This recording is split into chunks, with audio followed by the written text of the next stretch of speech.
আজকে বাগান থেকে অনেকগুলো সবজি তুললাম এবং সাথে কিছু পরিচর্যাও করলাম বাগানের, তাই তোমাদের সাথে শেয়ার না করে থাকতে পারলাম না। প্রথমে চলে যাব আমার গাছের কাঁচামরিচগুলো পেকে গেছে সেই কয়টা কাঁচামরিচ তোলার জন্য। এখন যদি কাঁচামরিচগুলো না তুলে রাখি তাহলে দেখা যাবে এগুলো একদম শুকিয়ে যাবে, তখন আর খাওয়া হবে না। তারপর আমি চলে যাব টমেটো বাগানে। টমেটো অনেকগুলো পেকে গিয়েছে। এই টমেটোগুলো কিন্তু টক লাগে, কিন্তু খেতে কিন্তু অনেক ভালো লাগে। অনেকগুলো টমেটো পেকে গিয়েছে, ছোট ছোট যে টমেটো আছে সেগুলো পেকে গিয়েছে। আমার কাছে খাওয়ার চাইতে এই ছোট ছোট পাকা টমেটোগুলো দেখতে বেশ সুন্দর লাগে। তোমরা নিজেরাই দেখো যে কতটা দেখতে সুন্দর লাগছে। আর এদিকে আম্মু আমাকে দেখিয়ে দেখিয়ে দিচ্ছিল কোথায় কোথায় টমেটো পেকে আছে, সেগুলো আমি নিচ্ছিলাম। আসলে যদি একটু জায়গা থাকে, একটু জায়গাতে যদি তুমি সুন্দর করে গাছের যত্ন করো, পরিচর্যা করো, তাহলে কিন্তু অনেক কিছুই জীবনে করা যায়, অনেক সবজি বোনা যায়। এই যে দেখো টমেটো গুলো কি সুন্দর না, আর সাথে কাঁচামরিচ। এই কাঁচামরিচ গুলো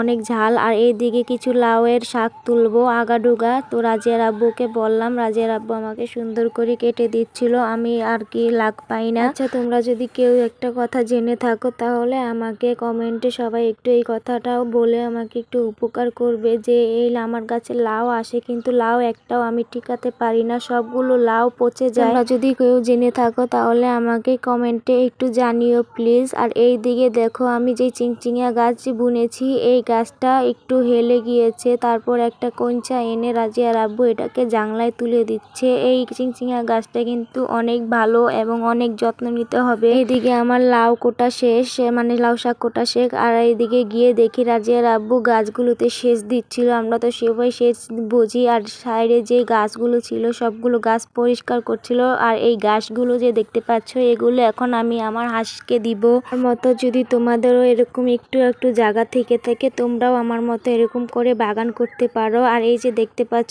গাছগুলো, এগুলো দিয়েও আমার অনেক উপকার হয়, আমার হাঁস খায়। তো তোমরা সবাই ভালো থাকবে। আমার ভিডিওটা যদি তোমাদের কাছে ভালো লেগে থাকে অবশ্যই কমেন্ট করে জানাবে। আর সবাই আমার জন্য একটু দোয়া করবে, আমি একটু অসুস্থ, আর আমার মেয়ের জন্য দোয়া করবে। সবাই ভালো থাকবে। তো সবাই ভালো থাকবে। আল্লাহ হাফেজ। দেখা হবে পরবর্তী কোনো ভিডিওতে। Tata, bye bye.